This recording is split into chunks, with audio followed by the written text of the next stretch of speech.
I know that you and a number of your colleagues, I spoke to Damien Drum last night, the Deputy Prime Minister, but Mr Drum is also a Victorian regional MP, and quite frankly, you don't like the blanket rules that have been used for metropolitan Melbourne being extended right across Victoria.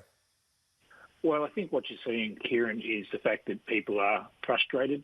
They're apprehensive about going back into this lockdown phase again.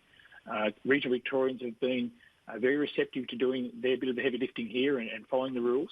And during these last month or so, we've had this opportunity where some of the businesses can reopen with reduced numbers of patrons.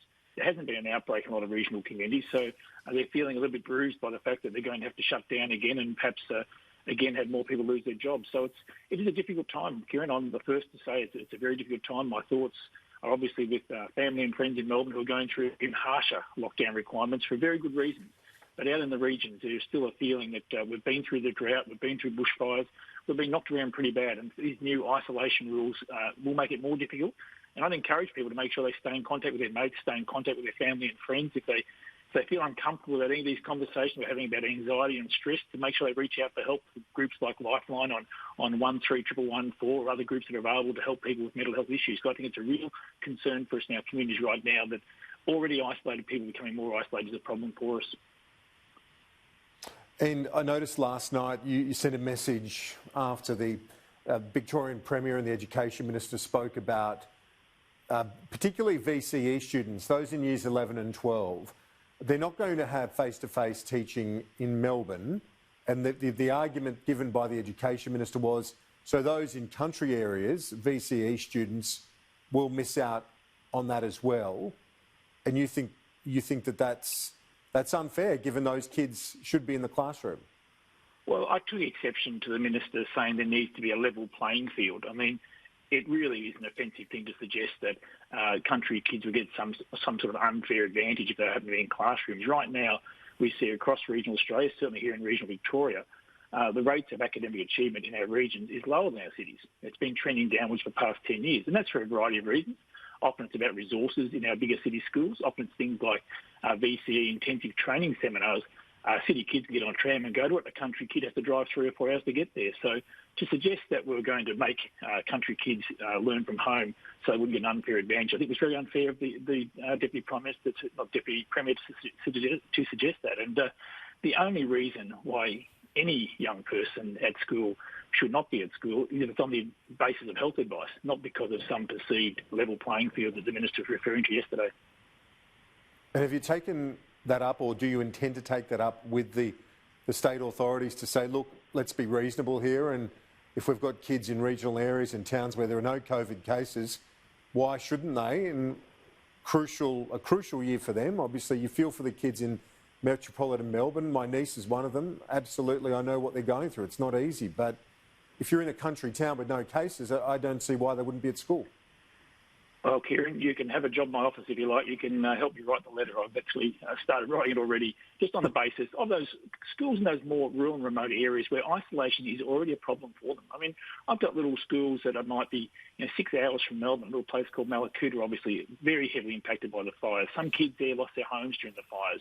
The opportunity for them to still go to school and have that contact with their teachers and their classmates when there's no cases anywhere near them, I think is an important thing we should consider. And I look at other schools across regional Victoria, again, where there's no cases in those communities, there may be opportunities for some of those year 11, year 12 kids. Keep in mind, in these critical years, rural and regional students do perform at a lower level to city kids through lack of opportunity or resources. So it's not about giving them an unfair advantage, it's making sure they can achieve the best they possibly can, notwithstanding the fact, obviously, Kieran, there's so many thousands of kids in Year 12 right now and Year 11 who are doing their BCE subjects who are going through an anxious and stressful time, and obviously we need to make sure they're properly supported as they do that. But we understand that students perform better if they're in the classroom, so let's get them back in the classroom wherever we can. I want to ask you before I let you go on the 75 days, 75 stories that you as the Minister for Veterans have been sharing with us on social media, but it's a broader effort to try and honour our veterans at a time of COVID where the typical sort of ceremonies and events are not really viable. Yeah, look, it's a good point, Kieran. I mean, and this is, I guess, an example to us all, this extraordinary generation who were born during the time of the Great Depression. Many of them served, obviously, in World War II and fought for the freedoms that we enjoy today, made enormous sacrifices throughout their lives. And there's about 1 million people served in World War II from Australia. And we're so fortunate there's about 12,000 still with us today. And so what I'm doing as Minister is trying to tell as many of those stories as I can in the lead up to the 75th anniversary. The 75th anniversary of the end of World War II is on August 15th. We'll have a national ceremony at Canberra at the Australian War Memorial. But sadly, a lot of the planned events are now going to be cancelled. But we're still able to do the social media sharing of their stories. We're encouraging people to pose perhaps with a photo of one of their loved ones, someone who served, a photo of that person as a 1 in a million story, and they can tell the story of their loved one or someone they're proud of in their family. It's about, I guess, recognising them while they're still with us.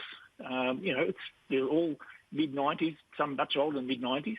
I've had the chance in the last week to present a commemorative medallion to 5 of them, and they're just beautiful Australians. They're so grateful and thankful we still remember them, still think of them, and it's a special day for them to come up in a couple of weeks' time. Yeah, share with our viewers an example or two of those 5 that you've met, because I have seen the photos you've posted and so on, and it's a nice touch at this stage of their lives, and as we say, they can't attend the War Memorial or those major events, not just because of their age, but because of this weird situation we're in. But if you can share for our viewers a story or two of those veterans. Well, Kieran, one of my favourites would probably be a lady called Rose Jackson from Sale. She grew up in Seaspray, a little coastal town. Her dad actually served in Gallipoli in World War I, and then she signed up. There was only three girls in the family, she tells me, so her dad treated her like the boy. So she joined the army in the 40s, went and served on the other side of the state in regional Victoria, and she told me about the day when the war ended, how her and her girlfriend got on the bus and went into town. There was train horns going, cars blowing their horns, window opening up as the lights came on. And she never actually told me the full story about why she didn't get home till 2 o'clock the next morning, but it sounded like it was a pretty good night. So people like Rose are telling their stories of celebration. Of what she said to me afterwards, which was quite, I thought, fitting for where we are right now, Kieran, is that when the war ended, she said it was like an enormous cloud lifting off the country. So I think that gives us hope and the confidence that when we get through this virus, the clouds will disappear, better days will come. So I thought it was quite a fitting story that she told me.